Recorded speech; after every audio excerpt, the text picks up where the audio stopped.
Capítulo 2. La supervisión del rebaño. Sección 1. La naturaleza de esta supervisión.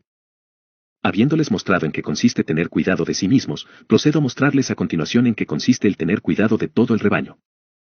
Fue necesario tomar en consideración primero lo que hemos de ser y hacer por nuestras propias almas, antes de llegar a aquello que se ha de hacer por otros. No puede tener éxito en sanar las heridas de otros aquel que no está sano por ser negligente consigo mismo.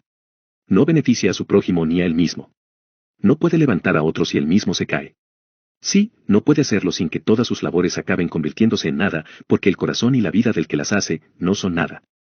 Para algunas personas hay quienes, aun siendo expertas en el ministerio espiritual, se comportan impetuosamente, y, aunque actúan con inteligencia, pisotean cualquier bien que realizan. Enseñan con demasiada velocidad lo que solo puede hacerse santo mediante la meditación, y lo que proclaman en público lo impugnan mediante su conducta. Por consiguiente, caminan como pastores por sendas que son demasiado escarpadas para que el rebaño las siga. Cuando hemos guiado a nuestra gente a aguas vivas, si las ensuciamos con nuestras vidas, podemos perder nuestra labor y ellos no mejoran en absoluto. Antes de que hablemos del trabajo mismo, hemos de hacer notar algo que se presupone en las palabras que tenemos ante nosotros. 1. Se da por hecho aquí que cada rebaño debería tener su propio pastor, y cada pastor su propio rebaño. Así como cada tropa o compañía de un regimiento de soldados ha de tener su propio capitán y oficiales, y cada soldado sabe cuál es su comandante y sus colores, también es la voluntad de Dios que cada iglesia tenga su propio pastor, y que todo discípulo de Cristo conozca sus maestros que están sobre ellos en el Señor. Aunque un ministro oficia en la Iglesia Universal, es de forma especial un supervisor de la iglesia en particular que está asignada a su cargo. Cuando se nos ordena ministros sin un cargo especial, tenemos licencia y el mandato de hacer lo mejor que podamos para todos conforme tengamos oportunidad para ejercitar nuestros dones. Pero cuando hemos tomado un cargo en particular, restringimos el ejercicio de nuestros dones especialmente a esa congregación, de modo que no hemos de dedicar a otros mayor tiempo y ayuda del que nos podamos permitir, excepto en aquellos casos en que el bien público lo requiera, el cual, sin duda, ha de ser tenido en cuenta. De esta relación entre pastor y rebaño, surgen todos los deberes que se deben mutuamente los unos a los otros. 2. Cuando se nos ordena tener cuidado de todo el rebaño, se implica claramente que, ordinariamente, los rebaños no han de ser mayores de lo que somos capaces de supervisar o cuidar. Dios no impondrá sobre nosotros imposibilidades naturales. No encargará a los hombres que salten hacia la luna, ni que toquen las estrellas o que cuenten la arena del mar. Si el oficio pastoral consiste en supervisar todo el rebaño, entonces a buen seguro el número de almas bajo el cuidado de cada pastor no ha de ser mayor de lo que éste sea capaz de cuidar. ¿Acaso Dios requeriría a un obispo encargarse de un país entero, o de muchas parroquias con miles de almas, de forma que no fuera capaz de supervisarlas y de tomar el gobierno único de ellas, mientras los maestros particulares de éstas están libres de ese trabajo? ¿Exigiría Dios la sangre de tantas parroquias de las manos de un hombre si es algo que no podrían hacer ni 10, 20, 100 o 300 hombres, si no puede hacerlo más de lo que yo puedo mover una montaña? Entonces, ¡ay de los pobres prelados! ¿Acaso no es, por tanto, doloroso que hombres sobrios e instruidos rueguen por un cargo así como si fuera un privilegio deseable, que se pongan ellos mismos bajo dicha carga, en lugar de, más bien, temblar ante una empresa tan enorme? Oh, habría sido feliz para la Iglesia, y para los obispos mismos, si esta medida que el apóstol nos intima aquí, se hubiera seguido observando, que la diócesis no fuera mayor de lo que los ancianos u obispos pudieran supervisar y gobernar, para que puedan tener cuidado de todo el rebaño.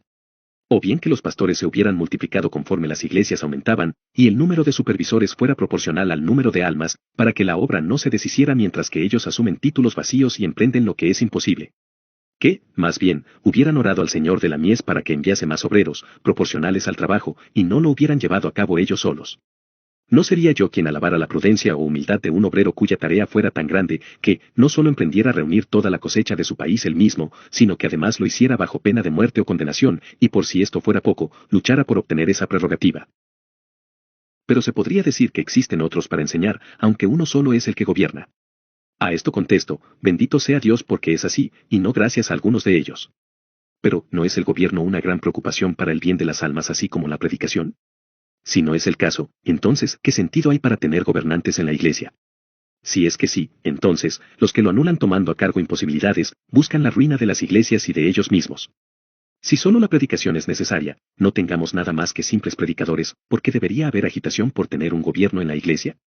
Pero si la disciplina, en su justo lugar, también es necesaria, ¿no sería enemistad para con la salvación de las personas el excluirla? Y cuando se convierte en un trabajo que es incapaz de hacerse por naturaleza, inevitablemente se está excluyendo.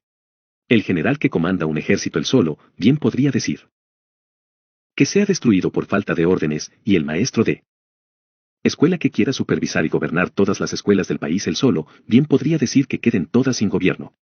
El doctor que emprenda el cuidado de todos los enfermos de la nación o el condado entero, cuando ni siquiera es capaz de visitar a 100 personas, bien podría decir que perezcan. Ha de reconocerse que, en caso de necesidad, y donde no se puede tener nada mejor, un hombre puede tomar a cargo más almas de las que es capaz de supervisar de manera particular. Sin embargo, entonces debe encargarse de hacer solo lo que pueda por ellas, y no todo lo que un pastor debería hacer de forma ordinaria. Este es el caso de algunos de nosotros, que tenemos congregaciones más grandes de las que somos capaces de prestar el especial cuidado que su estado requiere. Por mi parte, profeso que estoy tan lejos de su valentía para aventurarme al gobierno en solitario de un condado, que no emprendería, ni por toda Inglaterra, el ser solo uno de los dos que hacen todo el trabajo pastoral que Dios requiere en la parroquia en que vivo, si no tuviera para satisfacer mi conciencia que, por la necesidad de la iglesia no se pueden conseguir más obreros, y, por tanto, debo hacer lo que pueda en lugar de dejar todo sin hacer por no poder hacerlo. No obstante, los casos de inevitable necesidad no son comunes en la iglesia, o, cuanto menos, no es deseable que lo sean. Oh, feliz es la iglesia de Cristo en la que los obreros son capaces, fieles y proporcionales en número al número de almas, de tal forma que los pastores son tantos, o las iglesias tan pequeñas, que podamos tener cuidado de todo el rebaño. Habiendo hablado de estas cosas que han de presuponerse, procedamos a considerar el deber que se recomienda en el texto, cuidar de todo el rebaño. Como pueden ver, se trata de todo el rebaño, de cada miembro individual a nuestro cargo. Con este fin es necesario que conozcamos a cada uno de ellos, porque ¿cómo podremos cuidarlos si no los conocemos?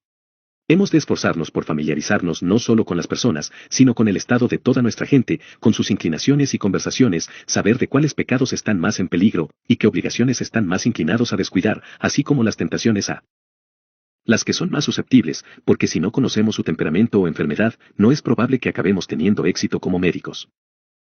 Así pues, estando familiarizados con todo el rebaño, luego hemos de cuidarlo. Podría pensarse que cualquier hombre razonable estaría satisfecho con esto y no necesitaría más pruebas. ¿Acaso un pastor cuidadoso no cuida de cada una de sus ovejas, y un buen maestro de cada uno de sus alumnos? ¿Y un buen médico no cuida de cada uno de sus pacientes? ¿Y un buen comandante de cada soldado individual? ¿Por qué entonces los pastores, los maestros, los médicos, los guías de las iglesias de Cristo, no toman cuidado de cada miembro individual que está a su cargo? Cristo mismo, el gran y buen pastor, que tenía que cuidar de todo, cuidó de cada individuo como aquel descrito en la parábola, que deja las 99 en el desierto, y va tras la que se perdió, hasta encontrarla, Lucas 15:4. Los profetas con frecuencia fueron enviados a personas individuales. Ezequiel se convirtió en atalaya sobre individuos, y se le ordenó que dijera a los impíos: ciertamente morirás. Pablo enseñó a sus oyentes no solo públicamente, sino también de casa en casa, y en otra parte nos dice, amonestaba a todo hombre, y enseñando a todo hombre en toda sabiduría, a fin de presentar perfecto en Cristo Jesús a todo hombre, Colosenses 1:28. Muchos otros pasajes de las Escrituras hacen evidente que es nuestro deber prestar atención a cada individuo de nuestro rebaño, y muchos en los antiguos concilios muestran claramente que esto era una práctica en tiempos primitivos, pero citaré solo uno de Ignacio, que las asambleas, dice él, se reúnan a menudo, y pregunten por todos por nombre. Que no se desprecie a los siervos o criadas. Pueden ver que entonces se consideraba un deber cuidar cada miembro del rebaño por nombre, sin excluir ni al más humilde siervo o criada. Alguno podría objetar, la congregación que tengo a cargo es tan grande que me es imposible conocerlos a todos, ni mucho menos tener cuidado de todos ellos de manera individual. A esto contesto, este cargo le fue impuesto por necesidad. Si no es así, está excusando un pecado con otro. ¿Por qué emprendió un trabajo que sabía que no sería capaz de realizar, cuando no se vio forzado a ello? Pareciera que tiene otro objetivo al tomar el cargo, y que nunca tuvo intención de ser fiel a la confianza que se le depositó. Pero si cree que fue necesario tomarlo, le preguntaría, ¿no podía haberse procurado ayuda para un cargo tan grande? ¿Ha hecho todo lo posible entre sus amigos y vecinos para conseguir financiar a otra persona que le ayude? ¿No tiene suficiente financiación que pueda servir para usted y para otro? ¿Y qué si no fuere suficiente para mantenerlo completamente? ¿No es más razonable que sea austero con su carne y su familia que emprender un trabajo que no puede realizar, y descuidar las almas de tantos de su rebaño? Sé que lo que digo parecerá muy duro a algunos, pero para mí es algo incuestionable que si no se tienen más de 100 libras al año, es su deber vivir de una parte de estas, y dejar que el resto sean para un ayudante competente, y no que sea descuidado el rebaño que está a su cargo. Si me dicen que esta medida es dura, y que su esposa e hijos no podrán vivir así, responderé, ¿acaso no viven con menos muchas familias de su parroquia? ¿Acaso no ha habido muchos ministros capaces en los días de los prelados que han estado contentos con menos, y con la libertad para predicar el Evangelio? Si todavía dicen que no pueden vivir tan humildemente como lo hace la gente pobre, continuaré preguntando, ¿pueden sus parroquianos soportar la condenación más de lo que ustedes pueden soportar la necesidad y la pobreza? Se llaman ministros del Evangelio y aún así las almas humanas son tan viles a sus ojos que prefieren que perezcan eternamente, antes de que ustedes y sus familias vivan en una baja y pobre condición. No. ¿Deberían preferir mendigar pan antes de hacer peligrar o poner en desventaja un asunto tan grave como la condenación de las personas, incluso si solo fuera un alma?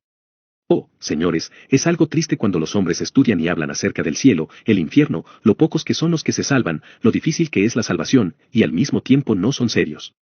Si lo fueran, nunca podrían apegarse a esto que dicen, a la vez que dejan a su pueblo marchar hacia el infierno para ustedes poder vivir mejor en este mundo. Recuerden esto la próxima vez que estén predicándoles, no pueden ser salvos sin conocimiento. Presten atención si sus conciencias les dicen, si tuvieran una instrucción diligente y fueren exhortados en privado, uno por uno, es posible que llegaran al conocimiento. Si hubiera otro ministro para ayudarme, se podría lograr. Si viviera con poco y negara mi carne, podría tener un ayudante. Me atreveré entonces a dejar a mi gente vivir en esa ignorancia, que yo mismo les he dicho que es condenatoria, en lugar de ponerme a mí mismo y mi familia en un poco de necesidad. ¿Acaso debo ir a mi Biblia para mostrarle a un predicador el lugar donde está escrito que el alma de un hombre vale más que un mundo, y por tanto, mucho más de 100 libras al año? ¿No valen aún mucho más si son muchas almas? ¿He de mostrarles que lo que tenemos es de Dios, y debe emplearse hasta el extremo para servirle? ¿O que es una crueldad inhumana dejar que las almas vayan al infierno por temor a que la esposa y los hijos, de alguna manera, tengan una vida más dura o de estatus más bajo? Y esto, teniendo en cuenta que, según la forma de actuar ordinaria de Dios, que es la de trabajar por medios materiales, puedo hacer mucho para evitar su miseria si simplemente no doy placer a mi carne, la cual han crucificado todos los que están en Cristo, junto con sus pasiones. Cada hombre ha de rendir a Dios lo que es de Dios, y eso, recordemos, eso es lo que de verdad poseemos y lo que somos. Como se santifican todas las cosas a nosotros, si no es al separarlas y dedicarlas para Dios. ¿Acaso no son suyos todos los talentos y han de ser empleados en su servicio? ¿No debería todo cristiano preguntarse primero, en qué forma puede honrar más a Dios con lo que tiene? ¿Acaso no es esto lo que predicamos a nuestra gente? ¿Es cierto para ellos y no para nosotros? ¿Acaso el sustento para la iglesia no se ha de dedicar de manera especial al servicio de Dios por la iglesia? ¿Y no deberíamos entonces utilizarlo para el máximo provecho de ese objetivo? Si un ministro que tiene 200 libras al año, puede probar que 100 libras de ellas rinden más servicio a Dios si se dedican a sí mismo, o a su esposa e hijos, que si se usan para mantener a uno o dos asistentes capaces para ayudar a avanzar la salvación del rebaño, no me atrevería a reprobar sus gastos, pero si esto no se puede probar, no justifiquemos esta práctica. Y debería añadir que esta pobreza no es tan intolerable y peligrosa como se pretende. Si tienen comida y vestido, ¿no deberían estar contentos? ¿Y qué deberían tener además de eso para adecuarlos a la obra de Dios? Para este fin, no se necesita vestir de púrpura y de lino fino, y hacer cada día banquete con esplendidez, Lucas 16:19. La vida de un hombre no consiste en la abundancia de cosas que posee, Lucas 12:15. Si sus vestidos son cálidos y su comida sana, están igual de bien sustentados para hacer servicio a Dios que si tuvieran la plena satisfacción de su carne. Un abrigo con remiendos puede ser cálido, y el pan y el agua son comida sana. Al que no le falte esto, pobre excusa tiene para hacer peligrar las almas a fin de poder comer golosinas. No obstante, aunque es nuestro trabajo cuidar de todo el rebaño, hemos de prestar especial atención a algunas clases de personas en particular. Muchos no entienden bien esto, y por eso me extenderé un poco acerca de ello. 1. Hemos de esforzarnos de manera especial por la conversión de los que no son conversos. La obra de conversión es la primera y mayor en la que debemos emplearnos. Hemos de trabajar en esto con todas nuestras fuerzas. Es tan grande la miseria de los que no son conversos, que clama por nuestra compasión en voz más alta. Si un pecador que está verdaderamente convertido cae, caerá en un pecado que será perdonado y no está en peligro de ser condenado como otros. No es que Dios no odie el pecado de esa persona tanto como el de otros, o que lo vaya a llevar al cielo si siempre vive así de impíamente, ya que el espíritu que está en ellos no permitirá que vivan impíamente ni que pequen como hacen los impíos. Pero con los no convertidos el caso es muy diferente. Están en hiel de amargura y en prisión de maldad, Hechos 8:23, y no tienen parte ni comunión en el perdón de sus pecados, ni esperanza de gloria. Por tanto, es un trabajo de mayor necesidad el que tenemos con ellos, para abrir sus ojos, para que se conviertan de las tinieblas a la luz, y de la potestad de Satanás a Dios, para que reciban perdón de pecados y herencia entre los santificados, Hechos 26:18. Aquel que ve a un hombre con una enfermedad mortal, y a otro solo con un dolor de muelas, sentirá más compasión hacia el primero que al último, y a buen seguro se apresurará más a ayudarlo, aunque éste sea un extraño y el otro un hijo o un hermano. Es un caso tan triste ver personas en un estado en el que, si murieran, quedarían perdidos para siempre, que creo que no deberíamos ser capaces de dejarles solos, ya sea en público o en privado, sin importar el trabajo que tengamos que hacer. Confieso que con frecuencia me veo forzado a descuidar el aumentar el conocimiento de los piadosos a causa de la lamentable necesidad de los que no son conversos. Quien puede hablar de controversias, o de puntos buenos pero innecesarios, o incluso de verdades de un grado más bajo de necesidad, por muy excelentes que sean, mientras vea una compañía de pecadores ignorantes, carnales y miserables ante sus ojos? ¿Qué han de cambiar o condenarse? Incluso me parece verles entrar a su condenación final. Me parece estarles escuchando pidiendo la más urgente ayuda. Su miseria habla más alto, porque sus corazones no pueden pedir ellos mismos. Muchas veces he tenido oyentes de fantasías más elevadas, que buscaban rarezas y les gustaba despreciar mi ministerio si no les contaba algo más que lo ordinario. Y, sin embargo, no podía hallar en mi corazón el dar la espalda a la necesidad de los impenitentes para contentar a estos oidores, ni de dejar de hablar a los miserables pecadores para su salvación, para hablarle a tales novelistas. Ni siquiera encontraba tiempo para hablar, como debería hacerse en otro caso, a los santos débiles para confirmarlos y que aumenten en gracia. Creo que, como sucedía con Pablo que, su espíritu se enardecía viendo la ciudad entregada a la idolatría, Hechos 17:16, nos debería llevar al paroxismo ver tantas personas en extremo peligro de ser deshechos eternamente.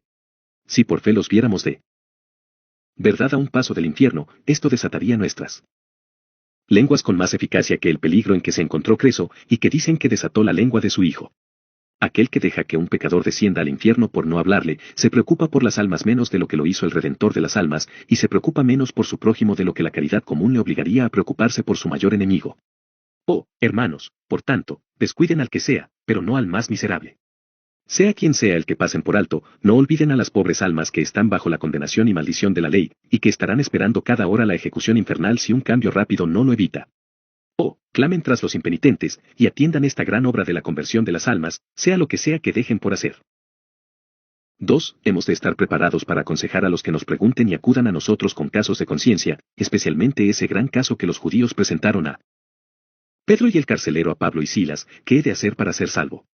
Un ministro no ha de ser simplemente un predicador público, sino que ha de ser conocido por sus almas como un consejero, como un médico para sus cuerpos, y como un abogado para sus haciendas, de tal manera que toda persona que esté en apuros o dudas pueda llevar su caso ante él para ser resuelto, así como Nicodemo vino a Cristo, y como era frecuente que las personas de la antigüedad acudieran al sacerdote, cuyos labios guardan la sabiduría y de su boca el pueblo buscará la ley, porque es mensajero del Señor de los ejércitos, Malaquías 2:7.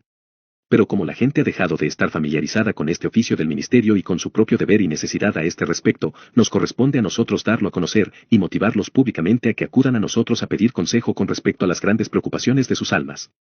No solo debemos estar dispuestos a tomar esos problemas, sino que deberíamos llevarlos sobre nosotros, invitándoles a venir. ¿Qué abundancia de bien podríamos hacer, si simplemente fuéramos capaces de llevarlos a esto? Y, sin duda, se puede hacer mucho en lo que respecta a ellos si cumplimos con nuestro deber. ¿Qué pocos han motivado de corazón a sus congregaciones para que cumplan con su deber de esta forma? Oh, es un caso triste que las almas se vean heridas y en peligro por el total descuido de un deber tan grande, y que los ministros apenas hablen de él y traten de despertarles a ello. Si sus oyentes fueran sensibles como corresponde a la necesidad e importancia de esto, llamarían a sus puertas con más frecuencia, dándoles a conocer sus tristes quejas y rogando su consejo. Les ruego por tanto que, de aquí en adelante, los insten más a este deber, y que lo lleven a cabo con cuidado cuando ellos busquen su ayuda. Con este objeto, es muy necesario que estén bien familiarizados con casos prácticos y especialmente que se familiaricen con la naturaleza de la gracia salvadora, y que sean capaces de ayudarles a comprobar su estado y resolver la pregunta principal, la de su vida o muerte eterna. Una palabra de consejo prudente y adecuada, dada por un ministro a las personas que tienen necesidad, puede ser más útil que muchos sermones. La palabra a su tiempo, dice Salomón, cuán buena es. Proverbios 15:23. 3. Hemos de estudiar para edificar a aquellos que ya han sido realmente convertidos. Con respecto a esto, nuestro trabajo es variado, según las diversas situaciones en que se encuentran los cristianos.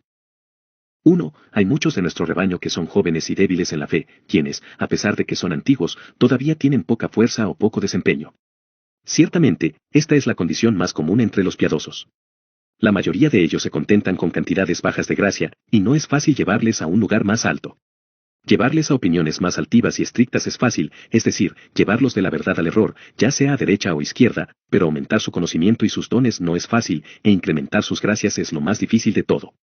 Es algo muy triste que los cristianos sean débiles, porque nos expone a peligros, abate nuestro consuelo y deleite en Dios, y arrebata la delicia del camino de la sabiduría, nos convierte en gente menos servicial a Dios y a los hombres, y nos lleva a honrar menos a nuestro Maestro y a hacer menos bien a los que nos rodean.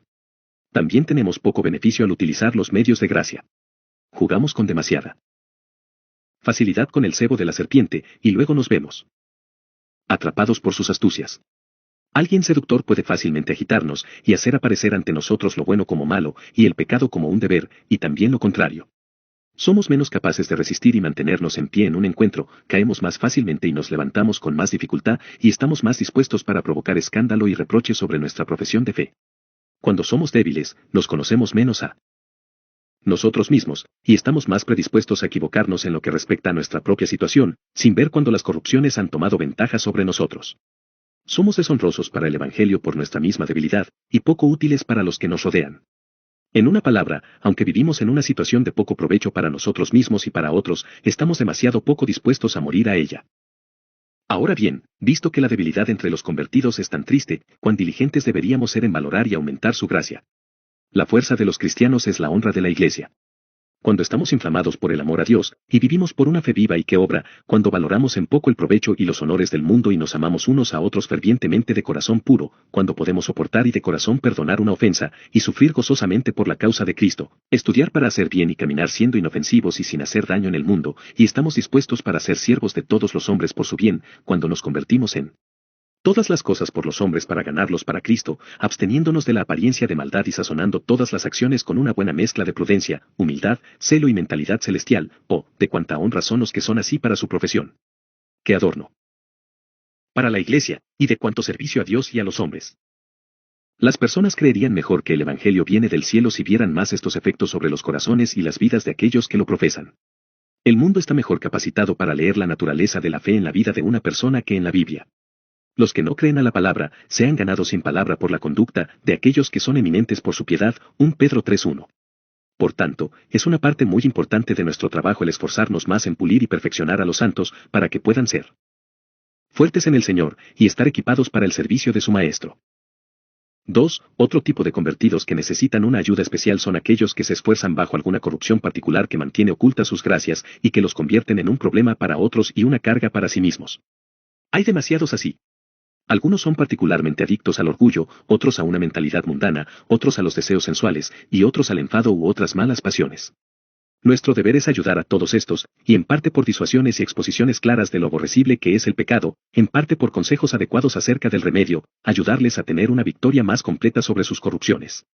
Somos los líderes del ejército de Cristo contra los poderes del infierno, y hemos de resistir todas las obras de las tinieblas allí donde las hallemos, incluso si se encuentran en los hijos de la luz.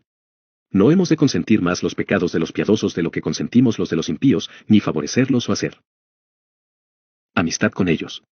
Cuanto más amemos a sus personas, mucho más hemos de manifestarlo oponiéndonos a sus pecados. Y aún así, hemos de esperar encontrar algunas personas susceptibles, que, especialmente cuando la iniquidad ha conseguido ventaja y ha hecho partido, y han caído ya mucho en el amor a ella, serán igual de petulantes e impacientes con los reproches que otras personas peores, y quizás hasta afirmen que la piedad está involucrada en sus faltas. Pero los ministros de Cristo han de cumplir con su deber, sin importar el mal humor de ellos, y no deben llegar tan lejos en el odio a sus hermanos como para evitar reprenderles o permitir que el pecado descanse sobre sus almas. Sin duda, debe hacerse con mucha prudencia, pero se ha de hacer. 3. Otro grupo que requiere una ayuda especial son los cristianos en declive, los que o bien han caído en un pecado escandaloso, o han abatido su celo y diligencia dando muestras de que han perdido su antiguo amor. Este caso es muy triste, como el de aquellos que retroceden, así que nuestra diligencia ha de ser muy grande para lograr su recuperación. Es triste para ellos perder tanto de su vida, paz y servicio a Dios, y convertirse en tan serviciales a Satanás y su causa. También es triste para nosotros ver que todo nuestro trabajo ha acabado en esto, y que, después de habernos esforzado tanto con ellos y tenido tantas esperanzas, todo se frustra. Lo más triste de ello es pensar que Dios pueda verse deshonrado por aquellos que ha amado tanto, y por los que tanto ha hecho, y que Cristo sea herido en la casa de sus amigos. Además, una caída parcial tiene la tendencia natural a convertirse en una apostasía total, y en eso se convertirá si una gracia especial no lo previene. Ahora bien, cuanto más triste es el caso de estos cristianos, más hemos de esforzarnos nosotros por su recuperación. Hemos de restaurar a los que han sido sorprendidos en una falta con espíritu de mansedumbre, Gálatas 6:1, y cuidar de que la herida esté completamente examinada y sanada, que la articulación quede bien de nuevo, sea cual sea el esfuerzo. Hemos de buscar especialmente honrar el Evangelio y asegurarnos de que ellos dan tal evidencia de verdadero arrepentimiento que realicen una confesión completa y libre de su pecado. Cuiden de que hagan alguna reparación a la Iglesia y su santa profesión por la herida que han provocado a la fe. Se requiere mucha habilidad para restaurar un alma así. 4. El último grupo que haré notar que requiere nuestra atención son los fuertes, porque ellos también tienen necesidad de nuestra ayuda, en parte para preservar la gracia que tienen, en parte para ayudarles a hacer más progresos, y en parte para dirigirles a mejorar sus fuerzas para el servicio a Cristo y la ayuda de sus hermanos. También para motivarles a perseverar y que puedan recibir la corona. Todos estos son objeto del trabajo ministerial, y en lo que respecta a cada uno de ellos, hemos de cuidar de todo el rebaño. 4. Hemos de poner nuestros ojos de forma especial sobre las familias, para asegurarnos de que están bien ordenadas y que se cumplen los deberes de cada relación. La vida de la fe y el bienestar y gloria tanto de la Iglesia como del Estado dependen mucho de los deberes y el gobierno de la familia. Si nos permitimos descuidar esto, desbarataremos todo. ¿Qué podremos hacer por la reforma de una congregación si todo el trabajo recae solo sobre nosotros, y los que son cabeza de familia descuidan el necesario deber para con los suyos, mediante el cual nos ayudan? Si queremos comenzar algún bien y ministrar a un alma, una familia sin cuidado, sin oración y mundana seguramente lo sofocará o lo obstaculizará en gran medida. Sin embargo, si pueden conseguir que los que gobiernan las familias presten ayuda cumpliendo con sus deberes y tomando el trabajo allí donde ustedes lo dejen, cuánta abundancia de bien puede hacerse. Les ruego, por tanto, que si desean la reforma y bienestar de su gente, hagan todo lo que puedan por promover la fe en la familia. Con este objeto, dejen que les proponga lo siguiente. 1. Obtengan información de cómo está ordenada cada familia, para que puedan saber cómo proceder en sus esfuerzos por hacerles bien. 2. Acudan a visitarlos ocasionalmente, cuando probablemente estén más desocupados, y pregunten al cabeza de la familia si está orando con ellos y leyendo las Escrituras, o qué está haciendo. Esfuércense por convencerlos de su pecado si están descuidando esto, y, si tienen la oportunidad, oren con ellos antes de marcharse, dándoles ejemplo de lo que querría que hicieran. Quizás también conseguir que les prometan que serán más concienzudos con su deber en el futuro. 3. Si encuentran a alguno que sea incapaz de orar por su ignorancia o falta de práctica, convenzanlo para que estudie sus propias necesidades y que consiga afectar sus corazones con ellas, y, mientras tanto, aconséjenle a utilizar alguna forma de oración en lugar de no orar en absoluto. No obstante, dígales que es un pecado y una vergüenza el vivir de manera tan descuidada, sin estar familiarizados con sus propias necesidades y sin hablar con Dios en oración, mientras que cualquier pordiosero puede encontrar palabras para pedir limosna. Digan que toda forma de oración no es sino una necesidad, tal como una muleta lo es para un tullido, de manera que no pueden desenvolverse bien sin ella, que no han de contentarse con ello, sino aprender y hacerlo mejor lo más rápidamente posible, ya que la oración ha de salir de los sentimientos del corazón, y variar de acuerdo a nuestras necesidades y circunstancias.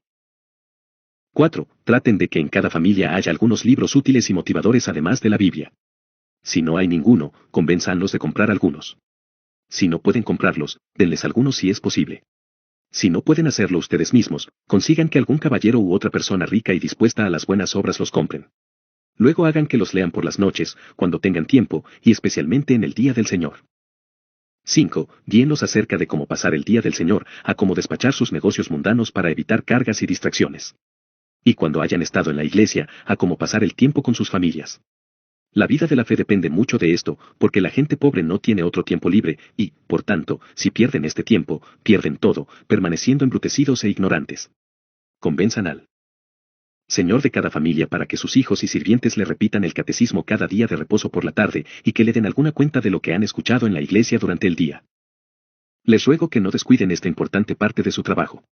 Consigan que los cabezas de cada familia cumplan con su obligación y esto no solo les evitará una gran cantidad de trabajo, sino que avanzará mucho el éxito de sus labores. Si un capitán puede conseguir que los oficiales que tiene bajo su mando cumplan con su deber, puede gobernar a los soldados con mucho menor problema que si se echan todo sobre sus propios hombros. No es probable que vean ninguna reforma general hasta que procuren la reforma de la familia. Puede que haya algún poco de religión aquí y allá, pero mientras esté confinada a personas individuales, y no se promueva en las familias, no prosperará, ni tendrá un futuro prometedor. 5. Hemos de ser diligentes en las visitas a los enfermos, ayudándoles a prepararse para una vida fructífera o una muerte feliz. Aunque esto debería ser la ocupación de nuestra vida y la de ellos, en una ocasión así requiere un cuidado extraordinario tanto de ellos como nuestro. Cuando el tiempo casi se haya terminado, y ellos deban reconciliarse con Dios ahora o nunca, o, ¿cómo les importará aprovechar esas horas y aferrarse a la vida eterna? Y cuando veamos que no tendremos más que unos pocos días u horas más para hablarles por el bien de su bienestar eterno, quien que no sea una roca o un infiel, ¿no pasaría mucho tiempo con ellos y haría todo lo que pudiera por su salvación en ese corto espacio de tiempo? No despertará a la compasión el ver un hombre languideciendo y pensar que en unos pocos días su alma estará en el cielo o en el infierno. Seguro que esto probará la fe y seriedad de los ministros, el pasar tiempo con las personas que están muriendo. Ahí tendrán oportunidad de discernir si ellos mismos son serios acerca de los asuntos de la vida venidera. Es tan grande el cambio que se produce por la muerte, que debe despertar en nosotros la mayor sensibilidad por ver un hombre cerca de ella, y debería motivarnos a los mayores esfuerzos compasivos para cumplir con el oficio de ángeles menores para el alma, antes de que ésta parta del cuerpo. Hemos de esforzarnos para que esta alma esté preparada para la caravana de los ángeles superiores que se dirige a la herencia de los santos en luz, Colosenses 1:12. Cuando una persona está casi al final de su viaje y el siguiente paso le llevará al cielo o al infierno, es el momento para que nosotros le ayudemos en lo posible mientras aún haya esperanza. Y así como su necesidad debería motivarnos a aprovechar la oportunidad para su bien, también deberíamos tomar la ventaja que el prospecto de la muerte y la enfermedad nos proporciona. Incluso el más endurecido de los pecadores nos escuchará en su lecho de muerte, aunque nos haya menospreciado antes. Aquellos que antes habían sido leones intratables, abandonarán su furia y serán amables como corderos. En mi parroquia, de entre 10 de los más obstinados y miserables menospreciadores, no he visto ni uno que no haya parecido tener arrepentimiento, y decir que, si se recuperase, reformaría su vida. Cipriano dijo a aquellos que tienen salud, aquel que se recuerda a sí mismo todos los días que está muriendo, desprecia las cosas presentes y se apresura a las cosas por venir. Mucho más aún el que siente que está muriendo en ese mismo momento. O cuán resueltamente parecen desechar sus pecados y prometen reformarse, y clamarán de su necedad y la vanidad de este mundo hasta los peores pecadores. Como lo harán cuando vean que la muerte los acecha, y que habrán de partir sin demora. Quizás me dirán que estos cambios forzados no son sinceros, y que, por tanto, no tenemos mucha esperanza de que les haga ningún bien en cuanto a la salvación. Confieso que es muy común que los pecadores se asusten y hagan proposiciones sin efecto, pero no es tan común convertirse al Salvador en esos momentos. Agustín apunta, no puede morir mal aquel que vive bien, y raramente morirá bien el que vive mal. Sin embargo, raramente, y nunca, no son lo mismo. Esto debería hacernos diligentes tanto a nosotros como a ellos cuando no tenemos salud, ya que se produce, raramente, pero aún así hemos de esforzarnos en el empleo de los mejores remedios cuando se acerca el final, porque no es algo que no suceda nunca. Ya que no es mi intención recopilar un directorio completo del trabajo ministerial, no me detendré particularmente en lo que se ha de hacer por las personas que están en sus últimos momentos de vida, pero haré notar 3 o 4 cosas dignas de nuestra atención. 1. No esperen hasta que su fuerza y entendimiento se hayan esfumado y el tiempo sea tan corto que apenas sepan qué hacer, sino más bien acudan tan pronto como escuchen que están enfermos, sin importar si los hacen llamar o no. 2. Cuando el tiempo sea tan corto que no haya oportunidad de instruirles en los principios de la fe ordenadamente, asegúrense de exponer los puntos principales y descansar en esas verdades que están más calculadas para producir su conversión, mostrándoles la gloria de la vida por venir, y el camino por el que podemos obtenerla, así como el gran pecado y necedad de haberla descuidado en tiempo de salud. Muestren también la posibilidad que aún existe de tener salvación si creen en Cristo, el único Salvador, y si se arrepienten de sus pecados. 3. Si llegan a recuperarse, asegúrense de recordarles las promesas y resoluciones que hicieron durante la enfermedad. Diríjanse a ellos para establecer esto en sus conciencias, y siempre que los vean remisos, recuérdenles lo que decían cuando estaban postrados. Debido a que esto es tan útil para aquellos que se recuperan y que ha sido el medio de conversión de muchas almas, es muy necesario que visiten tanto a aquellos cuya enfermedad no es mortal, como a los que están moribundos. Así tendrán ventaja para moverlos al arrepentimiento, y después tendrán sus promesas para rogar contra sus pecados.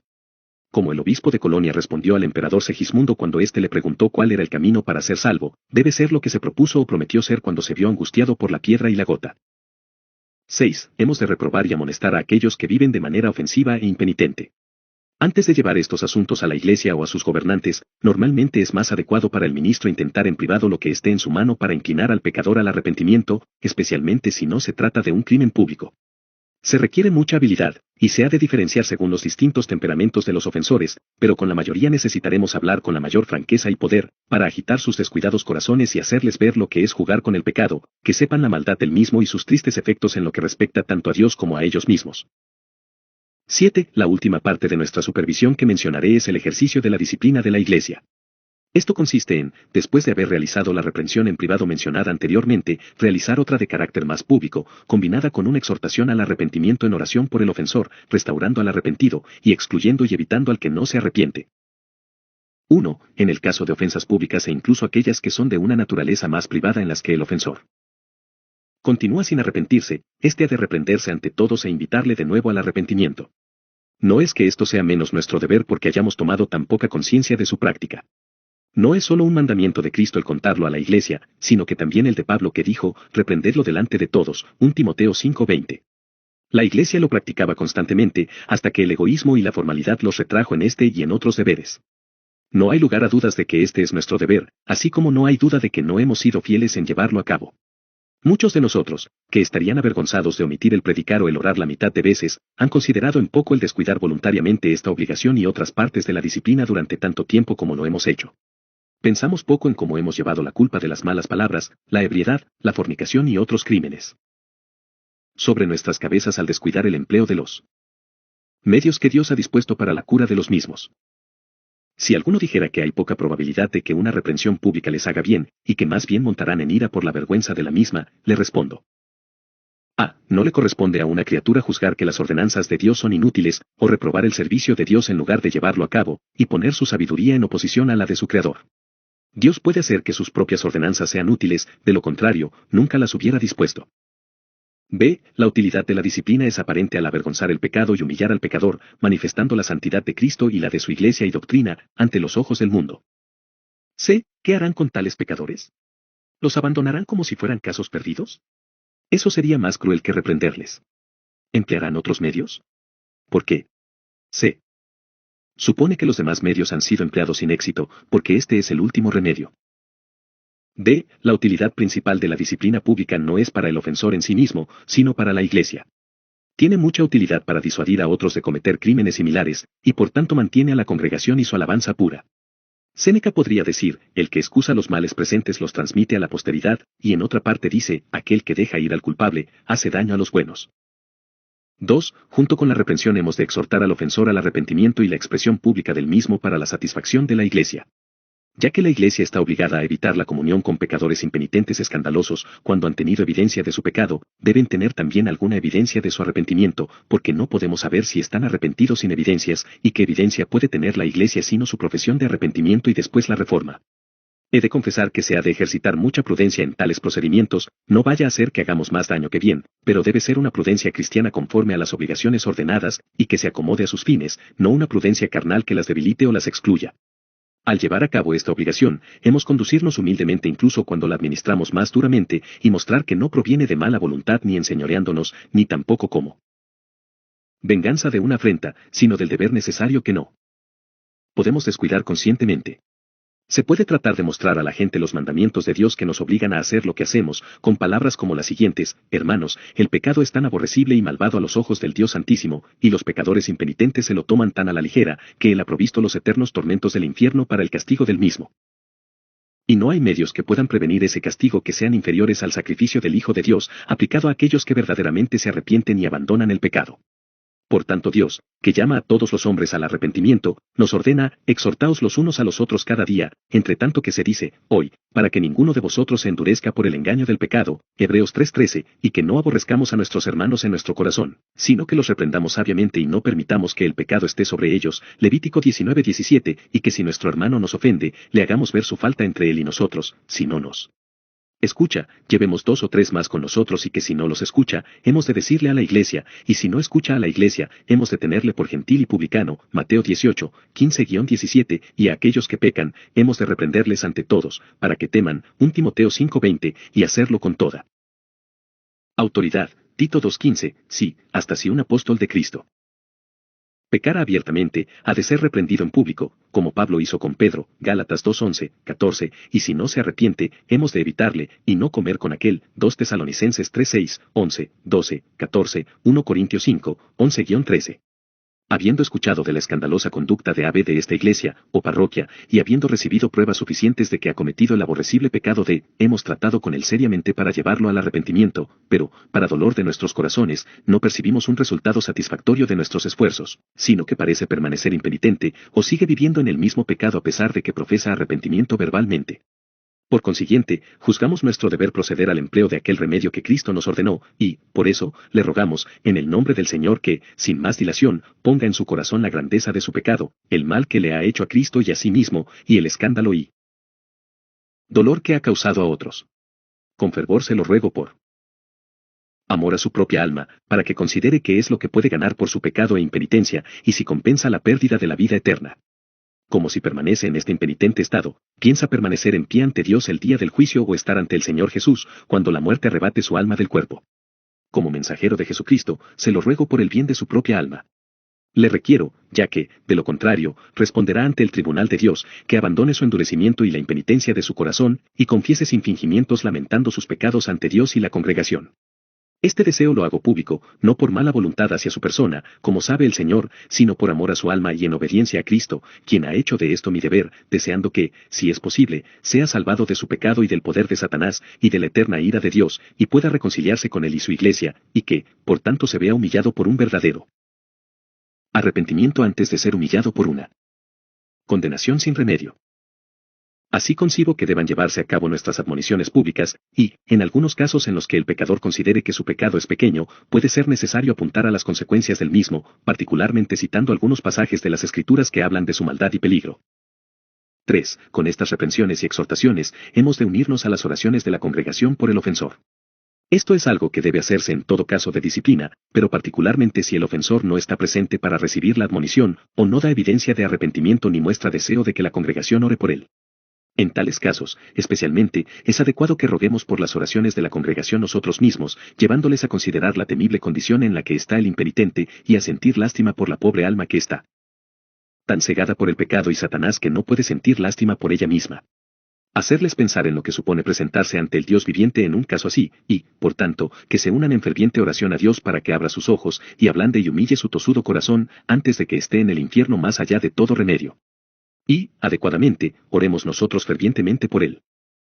Para que la congregación pueda emocionarse afectuosamente y unirse a nosotros, y quién sabe si Dios escuchará nuestras oraciones, y el corazón del pecador pueda ceder bajo ellas, más que bajo todas nuestras exhortaciones. A mi juicio, resulta muy encomiable el curso que toman algunas iglesias. Estas desean que la congregación se una en ferviente oración a fin de abrir los ojos del pecador durante los 3 días de reunión siguientes, pidiendo que su corazón se ablande, y que la persona sea salva de su impenitencia y muerte eterna. Si los ministros fuesen concienzudos en realizar este deber completamente y con abnegación, lograrían algo y podrían esperar bendición, pero cuando nos encogemos de hombros ante todo lo que resulta peligroso o poco gratificante en nuestra labor, cuando evitamos todo lo que resulta costoso o problemático, no podemos esperar que se produzca un gran bien por un uso tan carnal y parcial de los medios a nuestra disposición. Aunque aquí y allá algunos se enderecen, no podemos pretender que el Evangelio corra y sea glorificado cuando hacemos nuestro trabajo de manera tan parcial y defectuosa. 4. Hemos de restaurar a quien se arrepiente a la comunión de la Iglesia. Así como no hemos de dar muchas facilidades, enseñando al ofensor a tomar la disciplina a la ligera, tampoco debemos desanimarlo con una severidad excesiva. Si de verdad parece sentir lo pecaminoso de su conducta, y estar arrepentido a causa de ella, procuremos que confiese su culpa, y que prometa apartarse de tales pecados de ahí en adelante, vigilándolos más de cerca y caminando con más cuidado para evitar la tentación. Procuremos que desconfíe de sus propias fuerzas, apoyándose en la gracia que es en Cristo Jesús. Démosle seguridad con respecto a las riquezas del amor de Dios, y la suficiencia de la sangre de Cristo para perdonar sus pecados si cree y se arrepiente. Hemos de asegurarnos que ruegue ser restaurado a la comunión de la Iglesia, y que desee sus oraciones a Dios por su perdón y salvación. Hemos de encargar a la Iglesia que imiten a Cristo a la hora de perdonar y retener a la persona que se arrepiente, o, si fuere expulsada, restaurarla a la comunión. Además, nunca deben reprocharle por sus pecados, ni reprenderlos con dureza, sino perdonarlos, tal como Cristo hace. Finalmente, hemos de dar gracias a Dios por su recuperación, y orar por su confirmación y futura preservación. 5. La última parte de la disciplina es excluir de la comunión de la Iglesia a aquellos que, después de presentarse suficientes pruebas, continúan impenitentes. La exclusión de la comunión de la Iglesia, comúnmente llamada excomunión, puede ser de distintos tipos o grados, y estos no han de confundirse, pero aquella que se practica con más frecuencia entre nosotros consiste solamente en apartar al pecador impenitente de nuestra comunión, hasta que al Señor le agrade concederle el arrepentimiento. En esta exclusión o separación, el ministro o gobernantes de la Iglesia han de encargar a la congregación con autoridad y en el nombre del Señor no tener comunión con la persona, y pronunciar de ella que es una de aquellos cuya comunión la Iglesia está obligada a evitar, es el deber de la congregación. Evitarla con cuidado, siempre y cuando la orden del pastor no contradiga la palabra de Dios. No obstante, hemos de orar por el arrepentimiento y restauración incluso de los excomulgados, y si Dios les concede el arrepentimiento, hemos de recibirlos con agrado de nuevo a la comunión de la Iglesia. Estamos satisfechos con el contenido y forma de esta disciplina, y deberíamos ser fieles en su práctica, en lugar de acarrearle reprobación por nuestra negligencia a la vez que escribimos y rogamos por ella con las mejores recomendaciones. Es digno que consideremos que el asunto ha de tener mucho peso ante el tribunal de Dios, ya sea por aquellos que reprobaron y obstaculizaron la disciplina con sus lenguas por no conocer su naturaleza y necesidad, o porque la hayamos menospreciado tanto por nuestra constante omisión, mientras nuestras bocas la ensalzaban. Si la hipocresía no fuera pecado, o el conocimiento de la voluntad de nuestro amo no resultara en un agravamiento de la desobediencia, entonces omitir la disciplina sería menos grave que reprobarla, pero si estas cosas son grandes males, estaremos mucho peor nosotros que aquellas personas que condenan la disciplina en voz alta. No aconsejaré a los que celosamente mantienen la disciplina, ni a los que obstinadamente la descuidan, que se desdigan de todo lo que han dicho hasta que estén preparados para hacer lo que dicen, ni tampoco que se arrepientan de defender la disciplina hasta que de verdad tengan intención de practicarla. Tampoco diré que quemen todos los libros que han escrito acerca del tema, ni todos los registros de su coste y peligros, hasta que se levanten en juicio para su confusión. Pero si los persuadiría, sin más demora, a conformar su práctica a los testimonios proporcionados, no vaya a ser que cuanto más se haya demostrado que alabaron la disciplina, más se haya demostrado que se han condenado a sí mismos por descuidarla. En cierto sentido. Me ha sorprendido escuchar que algunos que tenía por reverendos y piadosos teólogos, reprueban a los sacramentarios y disciplinarios considerándolos una secta. Cuando quise saber qué es lo que querían decir, contestaron que se referían a aquellos que no dan el sacramento a toda su parroquia y a los que hacen distinciones entre la gente por medio de la disciplina. Pienso que el tentador obtiene una gran victoria si consigue que un solo pastor piadoso descuide la disciplina en una iglesia. Es tanto como si hubiera logrado que descuidara la predicación, y mucho más si consigue que se apruebe este descuido. Sin embargo, parece que ha logrado que algunos desprecien a aquellos que cumplen con la obligación que ellos mismos descuidan. Estoy seguro de que si se entendiera bien cuánto del trabajo y la autoridad pastoral consiste en guiar a la iglesia, también se podría discernir que estar en contra de la disciplina es algo cercano a ir en contra del ministerio, y estar en contra del ministerio es próximo a ir en contra de la iglesia, y estar contra la iglesia está próximo a estar contra Cristo. No condenen la dureza de esta deducción hasta que puedan evitarla, y liberarse del cargo que esto pone contra ustedes ante el Señor.